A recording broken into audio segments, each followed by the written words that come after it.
Shalom, shalom, in Hag Molad Sameach. Ça veut dire joyeuse fête et joyeux Noël. Nous allons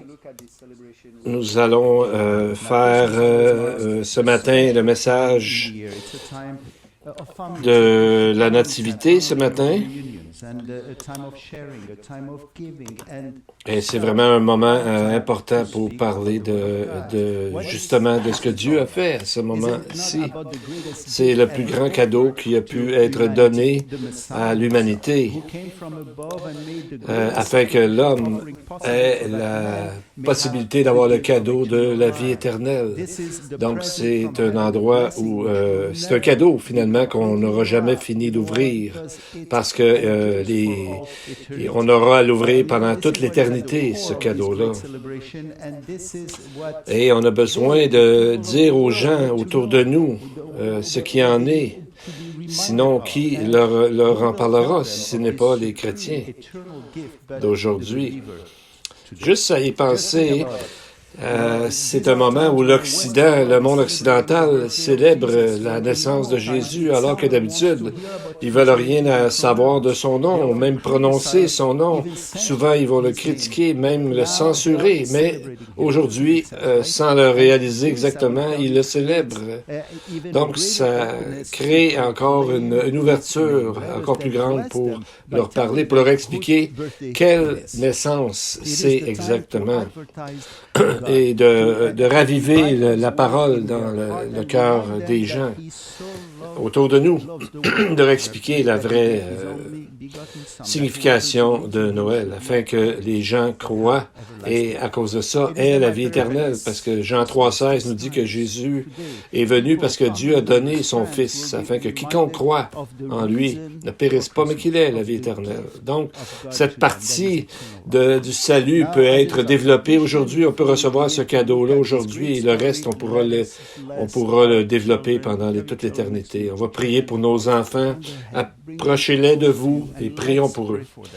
Shema Israël Adonai Eloheinu Adonai Echad, Baruch Shem Kevod Malkuto Leolam Vaed. Béni soit son nom, lui dont le royaume glorieux arrive et qui sera pour toujours. Seigneur, nous te prions pour ton bras de protection autour de nos enfants, pour leur sécurité dans ton amour, Seigneur. Aide-nous à les aimer mieux et Seigneur, nous te prions que tu les aides, les protèges dans ce monde et qu'ils acceptent plutôt les valeurs de la parole et non celles de ce monde, afin d'avoir la vie en toi.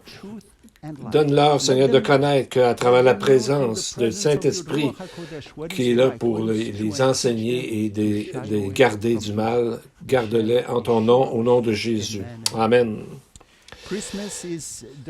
Noël est le moment de l'année où nous nous rappelons du grand mystère de la Nativité. Une histoire qu'on pourrait résumer en une seule phrase qui est écrite dans la Bible. Dieu manifesté en chair ou dans la chair.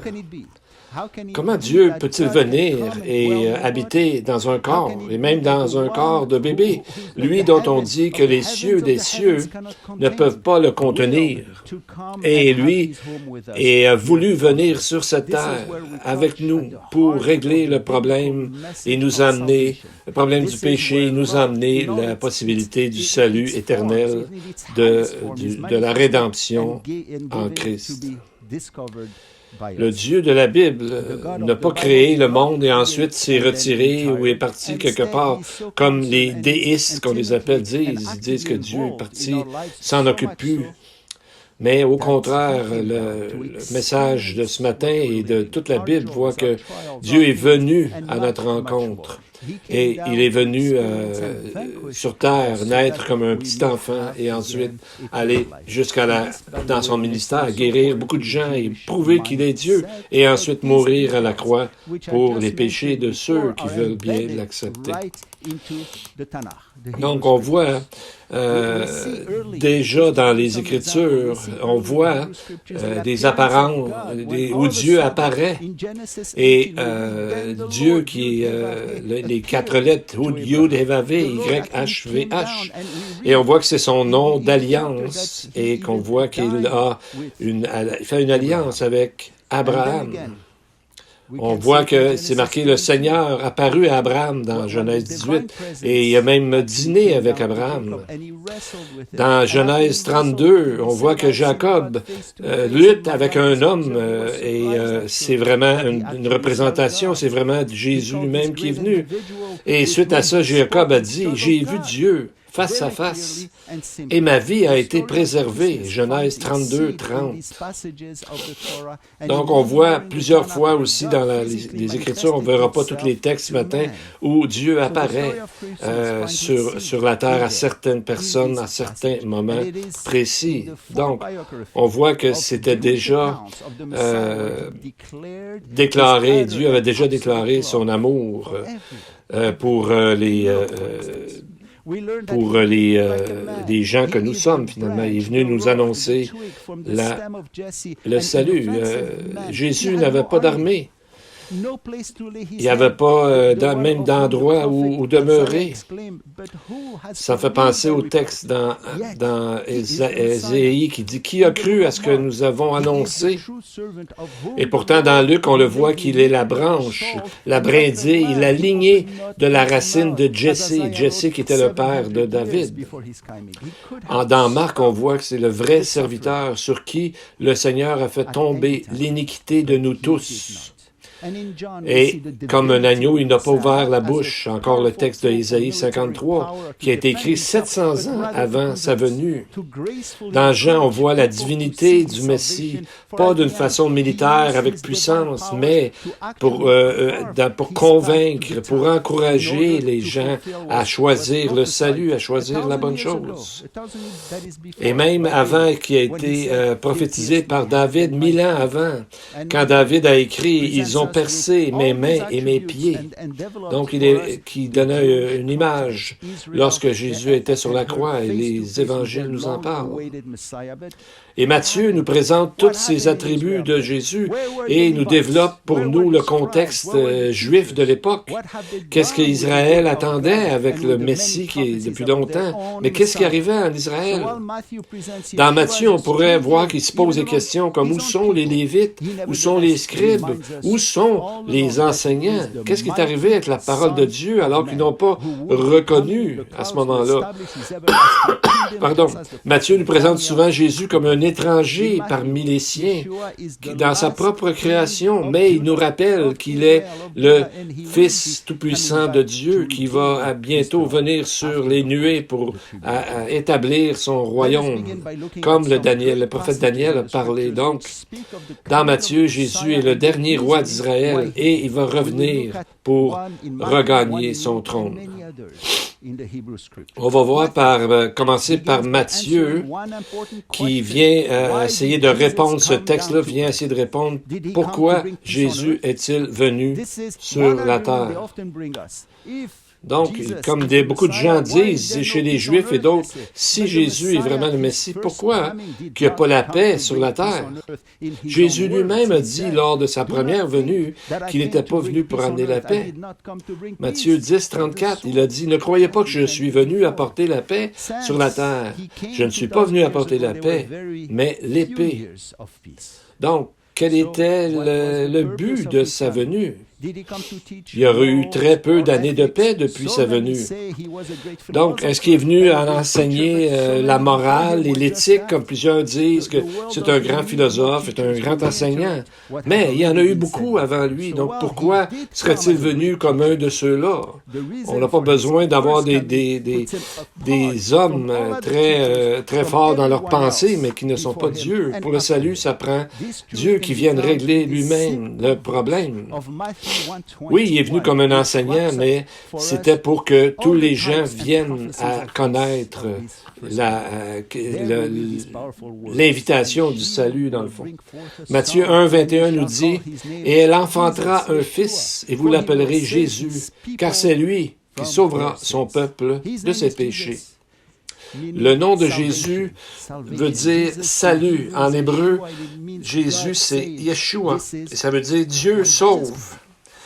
En araméen, le langage qui était parlé au moment où de la premier siècle du peuple juif, en araméen, ça voulait dire la rédemption ou de l'aide, ce mot-là. Donc, il est venu amener la rédemption, le salut à Israël, et pas seulement à Israël, mais au monde entier. Donc, il est venu comme personne ne pouvait arriver, personne ne pouvait venir comme lui. Il est venu ôter la condamnation qui est sur nous déjà à cause de nos péchés et la loi qui nous condamne de toute façon. Donc le péché est la raison pourquoi Jésus est venu. On ne peut pas se séparer des deux.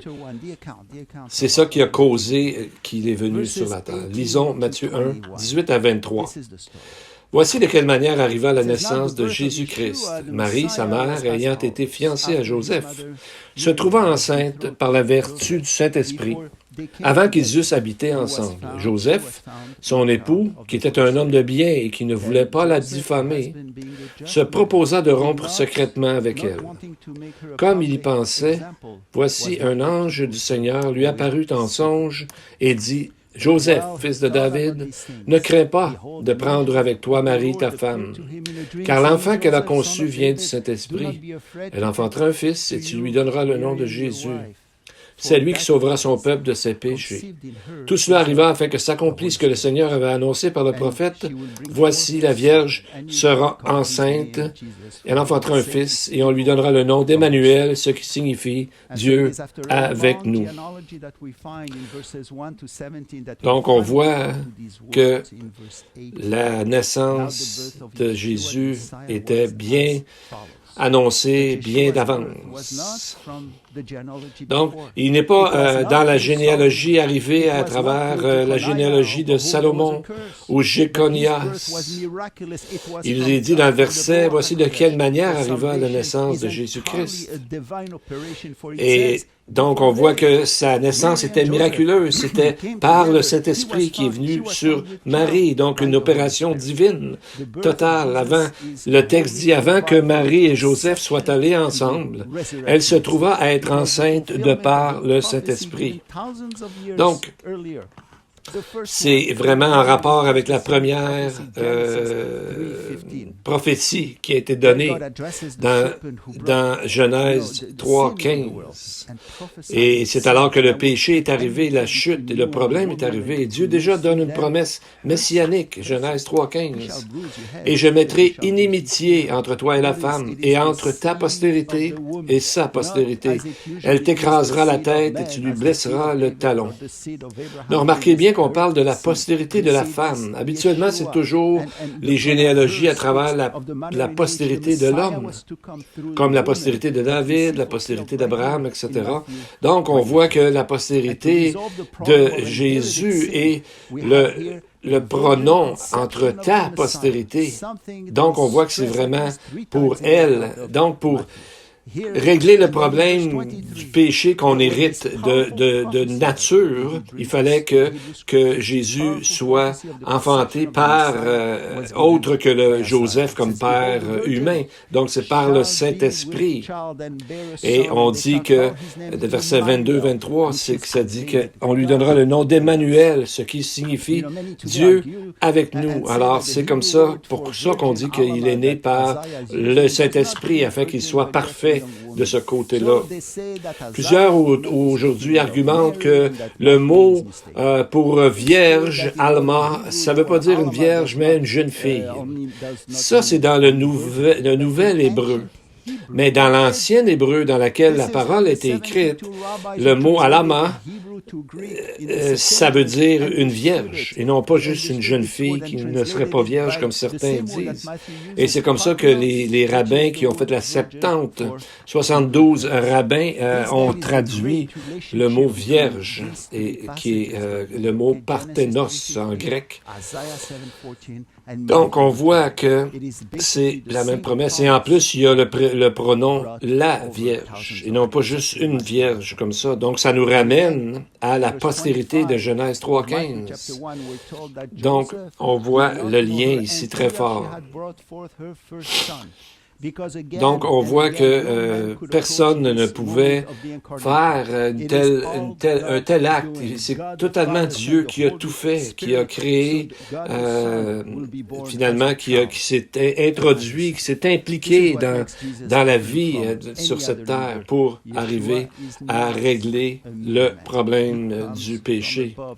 Parce qu'on voit que c'est écrit dans le verset 25 que Joseph ne l'a pas connu voudrait dire d'avoir des relations sexuelles avec, que Joseph ne l'a pas connu jusqu'à ce qu'elle eût enfanté son premier fils, donc était né par le Saint-Esprit. Et tout ça avait été prophétisé dans Michée 5:2. Le texte dit, « Et toi, Bethléem Ephrata, petite entre les milliers de Juda, de toi sortira pour moi celui qui dominera sur Israël et dont l'origine remonte aux temps anciens, au jour de l'éternité. » Voyez-vous, il vient de deux endroits dans le texte. On voit de Bethléem au niveau terrestre et de toute éternité, Rolam en hébreu. Donc on voit ces deux origines, si on veut, qu'on vient d'expliquer, une de par le Saint-Esprit et l'autre de par Marie. Alors, dans le texte, on voit toujours Marie. Le texte dit Marie, sa mère, ayant été fiancée à Joseph, se trouva enceinte par la vertu du Saint-Esprit avant qu'ils eussent habité ensemble. Le vrai nom de Marie, dans l'hébreu, c'est Myriam. Comment ça se fait que c'est devenu Marie? Parce que en latin, Myriam, il a été traduit Maria, et donc on est arrivé avec Marie. Donc on va prendre son nom biblique, on va l'appeler, ce matin, on va l'appeler Myriam. Et on va utiliser aussi les mots, son vrai nom pour le moment. Qu'est-ce qui veut dire qu'il avait été fiancé? Ce n'est pas un mariage, mais c'est un engagement. Mais pas comme ceux d'aujourd'hui. Dans ce temps-là, être fiancé, c'était considéré comme étant lié par le mariage. Donc, c'était légalement quelque chose qui existait même avant le mariage. Et se fiancer à ce moment-là, on faisait ça 1 an avant le mariage pour laisser le temps au mari de préparer une maison pour sa future épouse. Et ensuite, c'était là qu'ils avaient des relations ensemble. Mais Joseph, on va parler de Joseph, son nom hébreu, c'est Yosef. On va l'appeler, à partir de maintenant, on va l'appeler Yosef. Mais avez-vous vu dans le texte la vraie qualité de personne qui était Joseph? Verset 19-20, ça dit que Joseph, son époux, qui était un homme de bien et qui ne voulait pas la diffamer. Il s'est proposé de rompre secrètement avec elle. Pendant qu'il pensait, un ange du Seigneur lui apparut et dit, « Joseph, fils de David, ne crains pas de prendre avec toi Marie, ta femme, car l'enfant qu'elle a conçu vient du Saint-Esprit. » Parce que quand Joseph a découvert que Myriam était enceinte, il ne savait pas, lui, que c'était de Dieu au début, donc il pensait qu'elle avait peut-être fait l'adultère. Mais au lieu de penser à se venger, il n'a pas perdu son calme. Et le texte dit qu'il ne voulait pas la diffamer. Donc, il pensait tout simplement la divorcer, si on veut, à cause de ça. Il aurait eu le droit, mais on voit qu'il a décidé de le faire en secret. Mais là, Dieu lui a parlé. Pendant qu'il en pensait, Dieu a envoyé un ange pour lui parler. Et seulement à ce moment-là, c'était comme si c'était un test pour lui, pour Joseph. Imaginez-vous, il avait à être le père du futur Messie, donc c'est pas n'importe qui. Il fallait que Dieu choisisse. Donc on voit la qualité de sa foi ici. Et Myriam aussi était une femme de Dieu. Quand le même ange est venu lui annoncer la naissance d'un enfant, elle n'a pas argumenté avec lui. Elle a mis sa confiance en Dieu, autant concernant la réaction de la communauté. Imaginez-vous, c'était pas évident à ce moment-là, les gens devaient la voir comme quelqu'un qui avait fait l'adultère avant de se marier. Donc, elle était en danger d'être expulsée et mise de côté par tout le peuple. Et on voit qu'elle n'a pas de l'air être trop dérangée par ces choses? Pourquoi elle avait une foi complète dans son Dieu? Elle s'est soumise à Dieu pour ce qui est de son futur. Elle savait que Dieu tient ses promesses et elle savait que Dieu s'occuperait d'elle. Et on voit que Joseph, c'est la même chose. Alors qu'il pensait de la divorcer, il l'a quand même gardé avec elle suite à le message que l'ange lui a dit. Donc, il s'est donné lui aussi au Seigneur dans cette mission, finalement, d'élever dans le moment où il était, d'élever cet enfant Jésus. Donc, on voit que Joseph, il avait vraiment les deux des attributs dont on parle des dons du Saint-Esprit, qui est la gentillesse et de prendre soin des autres. Les gens sont attirés par les gens qui sont comme ça. Et on voit on va voir ce matin un grand, tous des liens de prophétie qui vont ensemble. Une longue ligne de prophétie. Ici, on voit dans le texte 5 citations directes des Écritures, juste dans les deux premiers chapitres. Dans 1, 23, 2, 6, 15, 18 et le verset 23 finalement. Donc, quand on lit, on va voir tous les liens qui vont ensemble. Isaïe 7,14, c'est une des premières prophéties au sujet du Messie. Et vous voyez comment Isaïe appelle le Messie. Il dit, Isaïe 7,14, « Voici la Vierge enfantera un fils et elle lui donnera le nom d'Immanuel, qui est traduit « Dieu avec nous ». Beaucoup de gens disent, comment ça on l'a appelé Jésus? Dans un texte, on dit de l'appeler Jésus et on dit de l'appeler là Emmanuel. Mais je vais vous dire que Jésus a au-dessus de 300 noms dans les Écritures. Parce que, comme il est Dieu, il n'y a pas juste un seul nom ou quelques noms qui pourraient lui être donnés. Jésus, il est, on l'a vu, le salut. Il est Emmanuel, parce qu'il est avec nous. Il est El Gibor, qui veut dire le Dieu tout-puissant, le Dieu puissant. Il est le début et la fin, l'alpha et l'oméga. Le lion et l'agneau. Il est le prêtre, le sacrificateur et en même temps le sacrifice. Donc, sa personne et tous ses noms défient la logique du compréhensible parce qu'il est éternel. Donc, Ésaïe a vu au-delà et a vu qu'il venait de l'éternité. Donc, dans sa prophétie, on voit que l'accomplissement de ça, c'est dans Apocalypse 21, 3, où il est dit, « Voici le tabernacle de Dieu avec les hommes. Il habitera avec eux et ils seront son peuple, et Dieu lui-même sera avec eux. » Donc, on voit que c'est vraiment là qui est l'accomplissement de Immanuel, qui est Dieu avec nous. Donc, on n'a pas besoin d'attendre que Dieu revienne, que Jésus va revenir bientôt, mais on peut accepter Jésus comme notre sauveur personnel dès maintenant et le rencontrer en tant que sauveur et non pas en tant que juge dans sa prochaine venue. On voit dans Éphésiens 1, 13, lorsqu'on accepte de se repentir et donner sa vie au Seigneur. Éphésiens 1, 13. En lui, vous aussi, après avoir entendu la parole de la vérité, l'évangile de votre salut, en lui, vous avez cru et vous avez été scellés du Saint-Esprit qui vous avait été promis. Donc, les croyants sont scellés du Saint-Esprit de Dieu.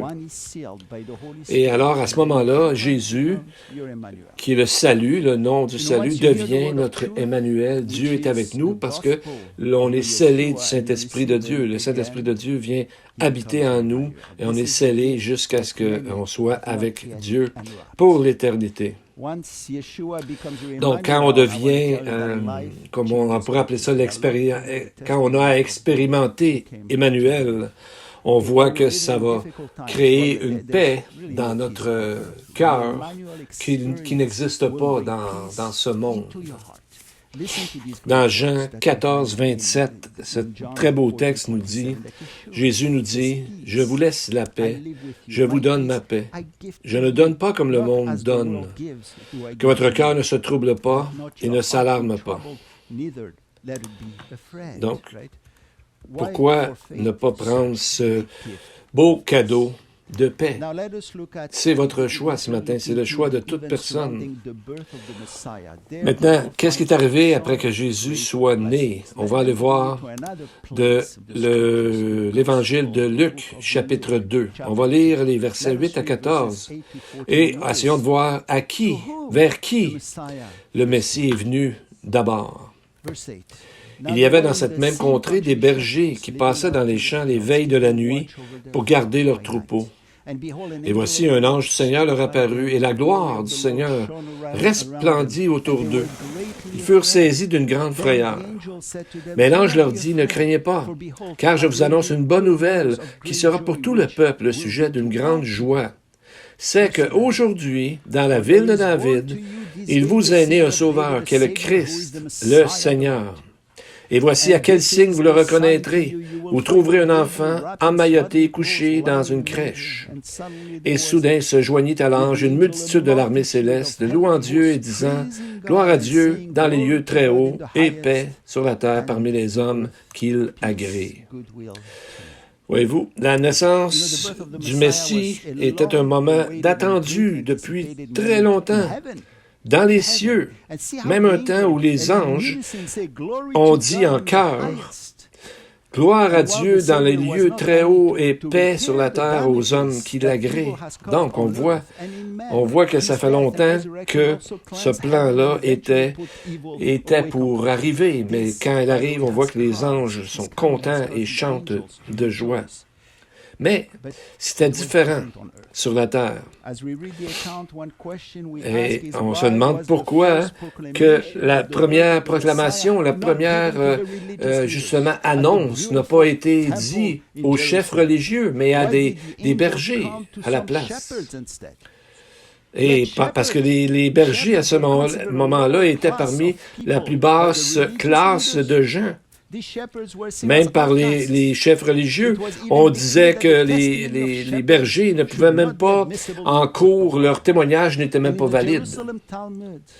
Donc, on les mettait dans le Talmud de Jérusalem, on parle des bergers, on les met avec un peu les bandits, les voleurs, et n'importe qui a des problèmes financiers ou qui est un peu voleur. Donc, on les mettait dans le même panier, si on veut. Mais Dieu ne pense pas de la même façon, voyez-vous. Parce que les gens, chefs religieux, avaient tellement grandi une tradition autre que ce qu'il y avait dans la parole de Dieu, c'est qu'on voit que les autorités religieuses étaient très loin de la parole elle-même de base. Ils étaient rendus ailleurs avec d'autres pensées intellectuelles et d'autres traditions.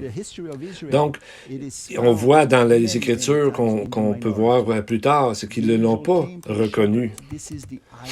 Donc, l'image ici, c'est vraiment qu'ils sont venus au berger.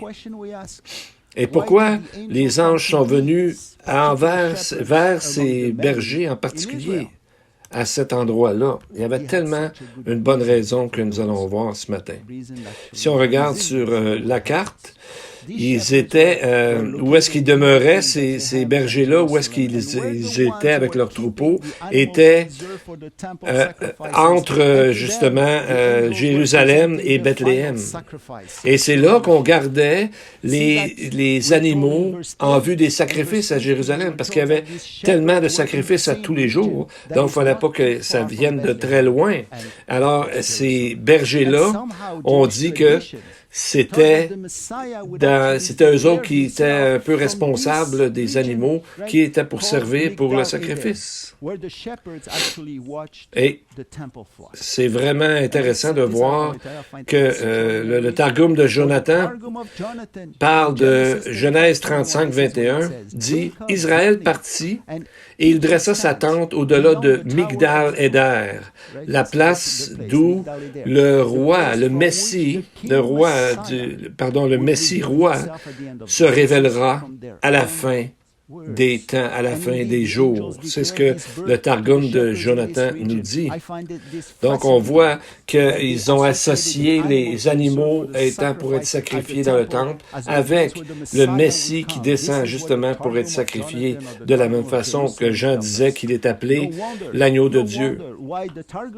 Et on voit que le Targum de Jonathan ou de Jérusalem qu'on appelle, c'est le moins respecté parmi les traditions juives aujourd'hui. Pourquoi? Parce qu'ils sont très précis sur la naissance de Jésus et ils n'ont pas voulu vraiment le reconnaître. Donc, ils ont mis ça de côté, ces deux Targums-là. Un peu comme dans la façon que les Juifs ont mis leur Bible, c'est qu'ils ont mis Daniel, pas par les prophètes, mais avec les écrits, parce que Daniel est tellement précis qu'ils ont dit que ça a été probablement écrit après. Et l'endroit qu'on appelle Migdal Eder, on en parle, on dit que le bétail qu'on trouve entre Jérusalem, Migdal Eder, je reviens là-dessus, ça veut dire les tours des bergers, et que c'est là qu'ils s'occupaient de leurs brebis. Et dans le Targum, on voit que on parle du bétail entre Jérusalem et Migdal Eder. On dit que les mâles sont pour les holocaustes par le feu et les femelles sont pour les offrandes de paix. Donc, on voit ici dans un texte dans le Targum de Michée, on dit « Et toi, ô oint d'Israël, qui était caché à cause des péchés de l'Assemblée d'Israël, le royaume viendra à toi, et la domination d'avant sera restaurée pour le royaume de l'Assemblée de Jérusalem. » Donc, on voit, ils disent que le Messie a été caché, le rat a été caché, et il l'appelle le oint d'Israël. Donc, on voit qu'il savait qu'il arriverait, mais il était caché pour un moment. Donc, on voit que c'est dans leurs écritures, en parlent. Et pourtant, si les Juifs d'aujourd'hui allaient voir dans les écritures du Talmud, pas juste dans les écritures, mais dans le Talmud aussi, on parle de choses qui viennent qu'à prouver que Jésus est vraiment le Messie qu'on annonçait.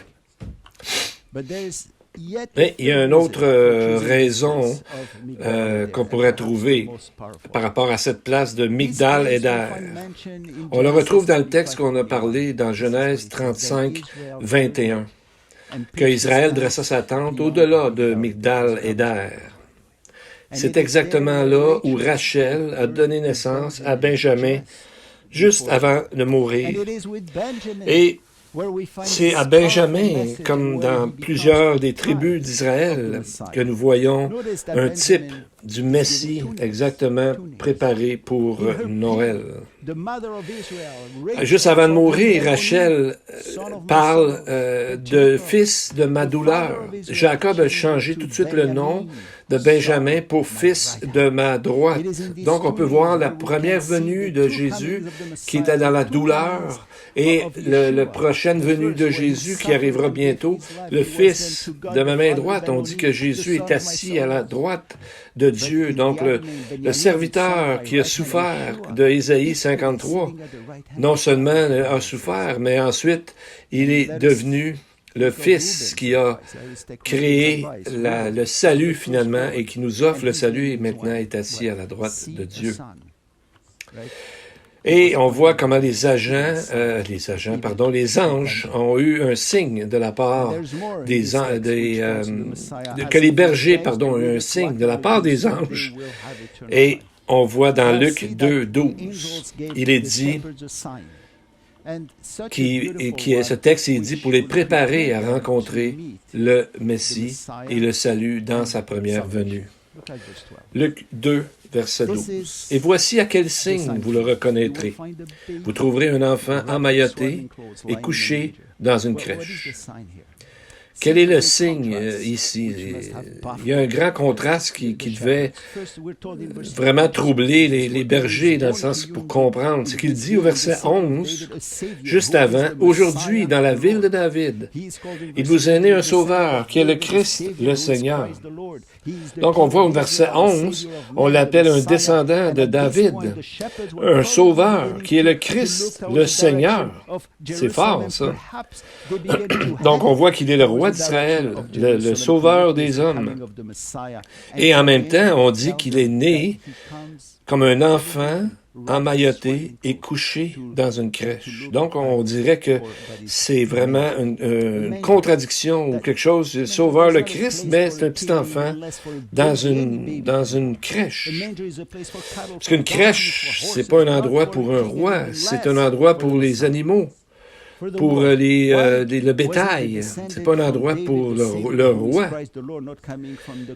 Pourquoi qu'il n'est pas arrivé comme le Sauveur, le Fils de David, le Seigneur? Pourquoi il n'est pas venu sur les nuées du ciel avec toutes ses armées, comme le prophète Daniel a dit dans le chapitre 7, verset 13 de Daniel?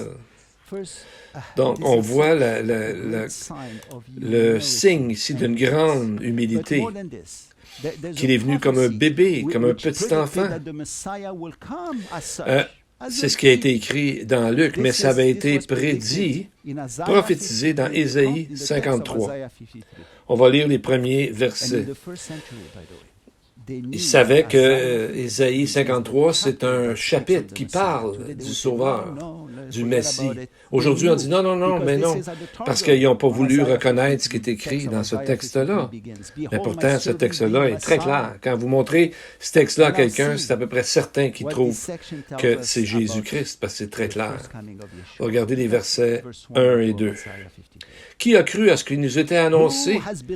Qui a reconnu le bras de l'Éternel? Il s'est élevé devant lui comme une faible plante, comme un rejeton qui sort d'une terre desséchée. Il n'avait ni beauté ni éclat pour attirer nos regards, et son aspect, n'avait rien pour nous plaire. Donc on voit ici une petite plante, vous savez, comme une faible plante. Ici en hébreu, c'est un mot, yonek. Ce mot apparaît 12 fois dans toutes les Écritures. Seulement une fois, ici, il est traduit comme une plante, faible plante. Partout ailleurs, les 11 autres fois, c'est traduit comme un petit bébé allaité, un tout petit enfant. Donc, c'est un enfant qui n'a pas encore été sevré, qui est allaité. Donc, on voit l'image ici est très, très forte. Et c'est traduit parfois comme un rejeton qui sort d'une terre desséchée. Vous savez, on pourrait le traduire comme ça. Il s'est élevé devant lui comme un bébé, comme un rejeton qui sort d'une terre desséchée. Peut-être que les bergers connaissaient quand même les Écritures et ils ont vu ces mots-là quand il dit qu'il sort d'une terre desséchée. Donc, ils ont vu, et c'est ça le signe dont on parle. Donc, ils devaient connaître ce que la parole disait par rapport à cet événement, et donc ils l'ont reconnu. Donc, on voit qu'ils étaient quand même assez proches de la parole de Dieu. Les mots qui sortent d'une terre desséchée, ça nous fait vraiment faire référence à une terre desséchée, à sa première venue et au rejet du Messie. C'était une terre desséchée qui était loin des fleuves d'eau vive, de la parole de Dieu, si on pourrait dire comme ça. Donc, avant que Jésus arrive, il a été prophétisé dans Ésaïe 9:6, « Car un enfant nous est né, un fils nous est donné, et la domination reposera sur son épaule. On l'appellera admirable, conseiller, Dieu puissant, Père éternel, prince de la paix. » Et ceci a été écrit 700 ans avant sa naissance. Donc, c'est une très belle prophétie. Voyez-vous comment l'enfant est appelé? L'enfant est appelé Père éternel, entre autres. Donc, on voit, c'est quelque chose. Et le Fils est appelé Père éternel, Et l'enfant est appelé admirable, conseiller, Dieu puissant. Et donc, on voit que le gouvernement, qu'est-ce qui veut dire que le gouvernement sera sur son épaule, reposera sur son épaule? On voit ça dans le texte Ésaïe 9, 6 et 7 qu'on vient de voir. Ça montre que le premier venu est comme un petit enfant, alors que la deuxième venue est comme dans la puissance et le jugement, et la domination sera sur son épaule. Mais le mot ici dont on parle, c'est le mot en hébreu, c'est misra, qui veut dire beaucoup plus que gouvernement. Ça vient du mot Sarah, qui veut dire de combattre, de se défendre, dans des difficultés. Donc, c'est là, à travers ces difficultés, que viendra le Messie qui, lui, arrivera à dominer, aura la domination sur son épaule. Donc, il sera sur son épaule, un peu comme une image de la croix, où est-ce que tout a été tombé sur lui, toute la colère de Dieu, sur son épaule, si on voudrait prendre cette image, et à la croix. Et c'est ce mot-là, le mot Misra, on dirait qu'il vient du mot Sarah et Israël. Il y a comme un mix entre les deux et ça montre vraiment le pourquoi de la croix et tout ce qui s'est accompli à la croix. Et c'est l'histoire de Noël dans les Écritures. Donc, tous les Juifs, on souhaiterait que tous les Juifs croient que Jésus est le Messie parce qu'il l'est. Et en plus, si on regarde, il a été rejeté par tous. Et malgré ça, personne ne pouvait amener une accusation valide contre Jésus. Donc, on a un qui l'a vendu, mais qu'est-ce qui est arrivé plus tard? Il s'est tué lui-même, Judas Iscariot.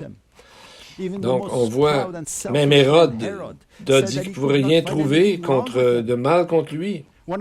Et même Ponce Pilate, qui n'était pas quelqu'un de très, très gentil, a dit qu'il ne trouvait pas rien en lui.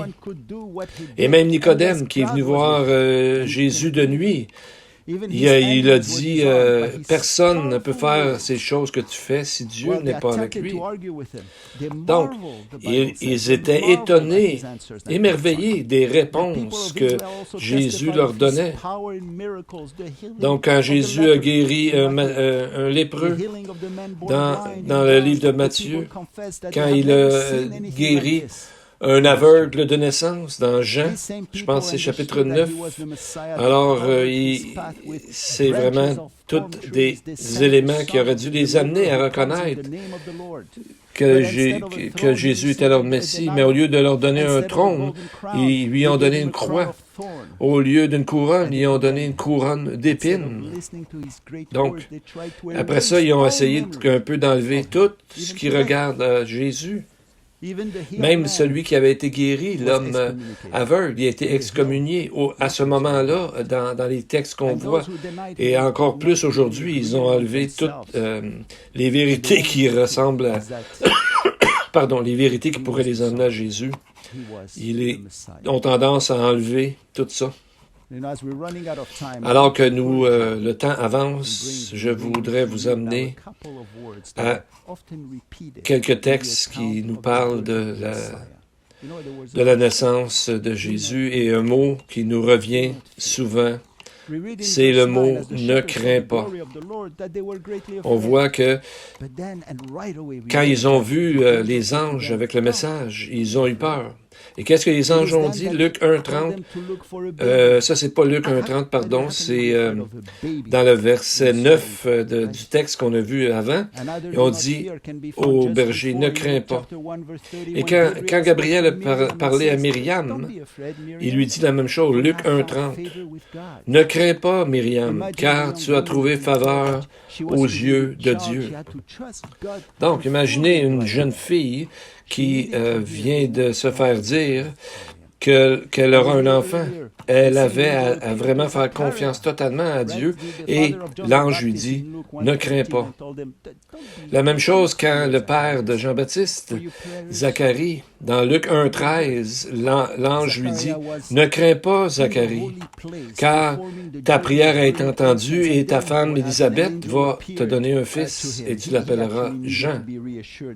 Donc, on voit que c'est les premiers mots souvent que Jésus dit, ou les anges aussi disent à certains moments dans la parole. Matthieu 1,20 aussi nous dit un peu le même genre de choses. Joseph, ça a été dit à Joseph, Joseph, fils de David, ne crains pas. Verset 2, Matthieu 1,20. J'ai aussi le verset 2, il faudrait vérifier un des deux. Merci.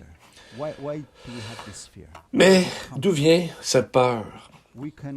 D'où vient cette peur exactement? On peut regarder la première fois que la peur est venue dans ce monde. C'est quand?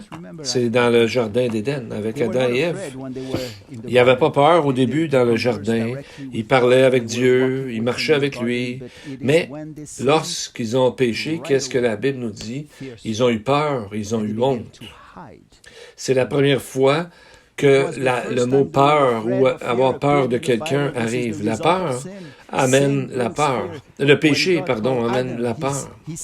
Quand Dieu a appelé Adam, il a dit, « Où es-tu? » Adam a répondu, Genèse 3,10, « J'ai entendu ta voix dans le jardin et j'ai eu peur, car j'étais nu et je me suis caché. » Ça, c'était nouveau. Et c'est arrivé pourquoi? À cause du péché. Et c'est pour ça que Jésus devait venir pour nous libérer de cette peur de la mort et peur de ce que Dieu nous condamnerait, nous jugerait. Parce que la peur paralyse, alors que la foi nous donne la puissance, nous encourage. Pour terminer, je voudrais vous poser une question. Si la naissance de Jésus était pour arriver aujourd'hui, où est-ce qu'on le trouverait? Où est-ce que Dieu se manifesterait? Est-ce qu'il irait voir les baptistes, ou les pentecôtistes, ou les messianiques? Ou est-ce qu'il irait voir les juifs orthodoxes, ou les autres?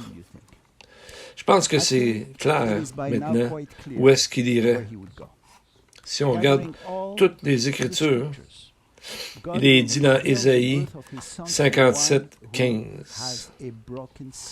Il dit que celui qui a un cœur contrit, c'est cette personne que Dieu ira visiter.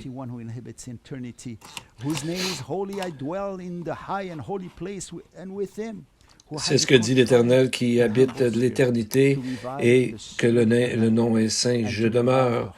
Et avec qui je serai, c'est avec la personne qui a un cœur humble et un cœur contrit et un esprit humble. Donc, le mot en hébreu, contrit veut dire être écrasé, d'être vraiment écrasé en petits morceaux. Le mot humble vient d'une racine qui veut dire d'être abaissé, de s'enfoncer, de se mettre vraiment au pied de Dieu, quelque chose qui est très dur pour le cœur de l'homme qui est souvent plein d'orgueil. Donc, Jésus est le meilleur cadeau de Noël qu'on pourrait jamais avoir, vraiment. Un cadeau qu'on ne finira jamais de déballer, de connaître, parce que Jésus est vivant et il est éternel et il a bien hâte d'être avec vous.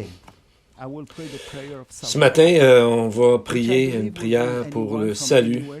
Cette prière reconnaît que Jésus est le seul chemin. Il est le mot de passe, si on veut, pour passer à travers l'autel des sacrifices, parce que il est la personne qui est morte sur la croix pour faire le sacrifice pour nous, afin qu'au lieu d'être jugé par Dieu, car la colère de Dieu est déjà sur nous, mais il est venu payer et offrir la vie éternelle à celui qui croit qu'il a payé pour eux.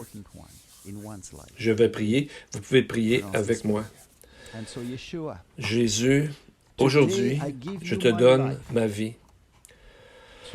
Aujourd'hui, je réalise que ton nom veut dire salut et que tu es mort pour mes péchés, car je suis un pécheur.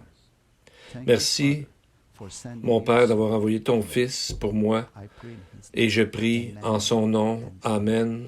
Que l'Éternel vous bénisse et vous garde, qu'il fasse luire sa face sur vous et qu'il vous accorde sa grâce. Que l'Éternel tourne sa face vers vous et qu'il vous donne la paix. Amen. Amen.